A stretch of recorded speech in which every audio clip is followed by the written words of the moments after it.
This is cinema, কিন্তু এই চিত্রনাট্যের বিজয়ী দ্য মাইটি অস্ট্রেলিয়া। ট্রাভিস হেডের অনবদ্য এক সেঞ্চুরি 1.5 দিনের মধ্যেই উইকেট পড়েছে মোট 32টা। অ্যাশেজের মতো গুরুত্বপূর্ণ একটা টেস্ট ম্যাচ কিনা শেষ হয়ে গেল 2 দিন শেষ হওয়ার আগেই। এমন অস্ট্রেলিয়া ইংল্যান্ডের দৌড়ত শেষ কবেই বা দেখেছে ক্রিকেট দুনিয়া। যে পিচে নাভিশ্বাস ফেলার অবস্থা ব্যাটারদের, সেই পিচেই মাত্র 69 বলে ট্রাভিস হেডের সেঞ্চুরি। কি দুর্দান্ত একটা ইনিংসই না খেললেন অজি এই ওপেনার। এ যেন বলেই দিলেন, প্রেশার, হোয়াট প্রেশার। নিজের দিনে হেডকে আটকাবে এমন সাধ্য আছেই বা কার। পার্থে প্রথম টেস্টের প্রথম দিনেই পড়েছিল 19 উইকেট, তাও আবার 1909 সালের পর এবারই প্রথম।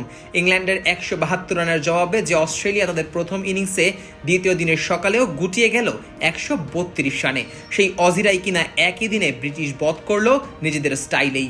এমন দুর্দান্ত অ্যাশেজে এমন চিত্রনাট্য বিজয়ীর বেশে আবার সেই ঘরের ছেলেরাই। প্রথম ইনিংসে ইংল্যান্ডের 172 রানের জবাবে 132 রানেই অল আউট হয়ে যায় অস্ট্রেলিয়া অজিতের পক্ষে, যেখানে একাই 7 উইকেট নিয়েছিলেন মিচেল স্টার্ক। সেখানে ইংলিশ অধিনায়ক বেন স্টোকস নিয়েছিলেন 5টি উইকেট। 43 বছর পর যা আবার অ্যাশেজে অস্ট্রেলিয়ার মাটিতে কোনো ইংলিশ অধিনায়কের ফাইফার। তবে অজিদের দ্রুত গুটিয়ে দিলেও পরের ইনিংসে ফের মুখ থুবড়ে পড়ে ইংল্যান্ডের ব্যাটিং লাইন আপ। এবারও দলকে সামনে থেকে নেতৃত্ব দেন একজন মিচেল স্টার্ক।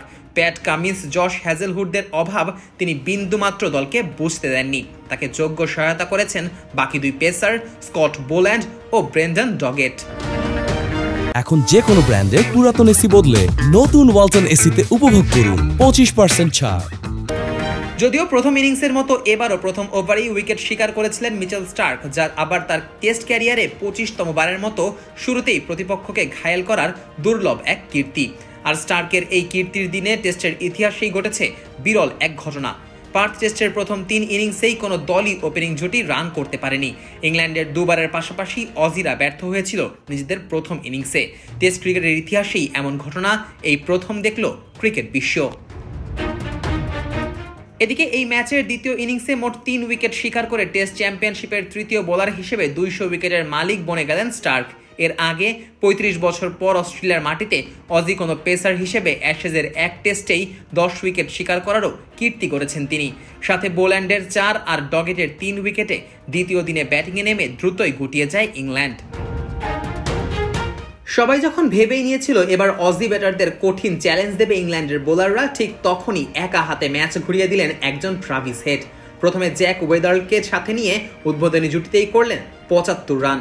এরপর লাবুশানেকে নিয়ে বাকি কাজটাও সেরে ফেললেন। এরই সাথে তুলে নিলেন নিজের টেস্ট ক্যারিয়ারের 10ম সেঞ্চুরি, যা আবার অস্ট্রেলিয়ান ব্যাটার হিসেবে 4র্থ দ্রুততম শতক। শেষ পর্যন্ত ঘরের মাটিতে দাপটের সাথেই অ্যাশেজ শুরু করলো অস্ট্রেলিয়া। দীর্ঘ 14 বছর ধরে অজিদের মাটিতে টেস্ট না জিততে পারার আক্ষেপ কি তবে এবারও সাথে পারবে না বেন স্টোকসের দল? সেটাই যেন এখন হয়ে দাঁড়িয়েছে বড় প্রশ্ন। Nazmus Sakib, on field.